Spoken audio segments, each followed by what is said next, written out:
मेरे सामने भी एक सवाल ऐसा है कि जैसे कि मॉब लिंचिंग के बहुत इंसिडेंट हो गए, या बीच में हमारा बहुत डिस्कशन चल रहा था कि मास क्राइम्स के ऊपर भी हमको कुछ चाहिए था, जैसे गुजरात में हुआ या अभी दिल्ली में हुआ, तो या ऑनर किलिंग का जो सवाल आता है, तो क्या हमारे पास उसके ऊपर कुछ सुझाव है, क्या करना चाहिए?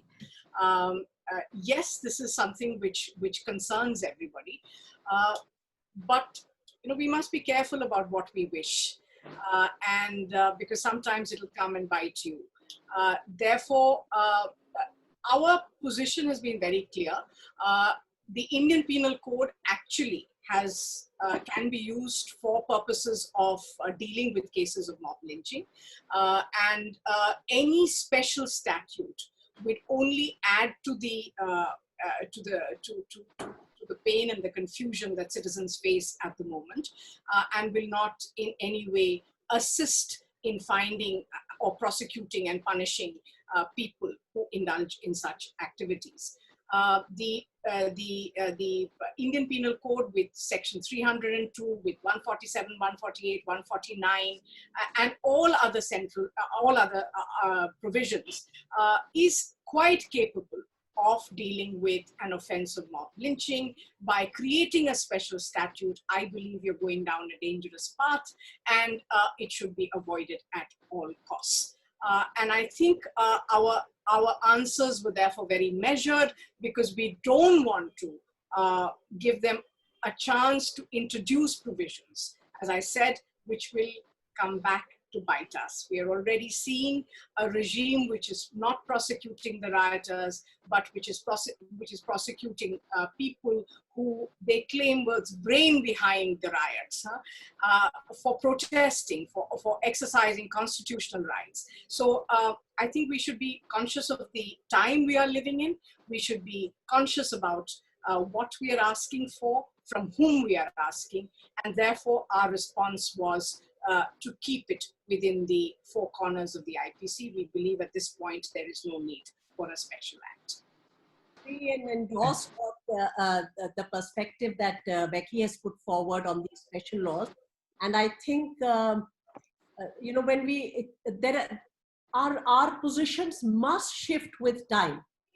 We cannot hold on to one position, because then clearly we are not understanding the interplay of power between the law and the state and the citizen.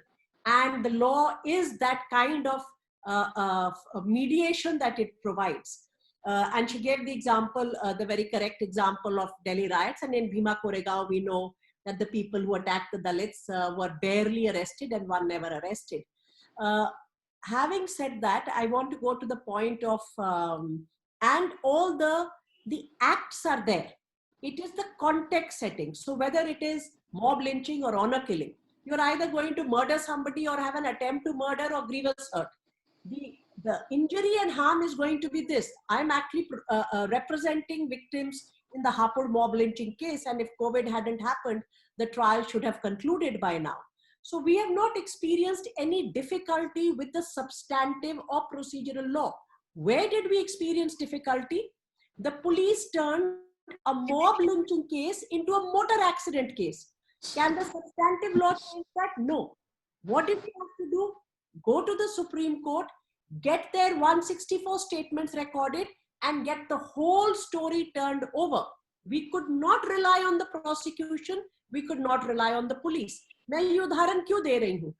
चाहे वो मैस क्राइम्स का कानून हो, चाहे वो मॉब लिंचिंग का कानून हो, आज सबसे बड़ी दिक्कत, या बाकी जो केसेस की हम लोगों ने यहाँ बातचीत की है, सबसे बड़ी दिक्कत कहाँ से आ रही है? वो आ रही है कि वो स्टेट ऑफिशियल्स हैं, चाहे वो पुलिस वाले हैं या और जो भी अधिकारी पद पर हैं, they are perverting the law. What was the central thrust of the demand for a law against targeted violence, which emerged from the 2002 experience very pointedly, and in the process of drafting of which I was engaged? For me, the fulcrum of that was not about looking at one religious minority or the other religious minority. In fact, I think that was a silly way to go forward. What you need to create is to create accountability of the public servant, whether it's the district magistrate or the superintendent of police or the SHO.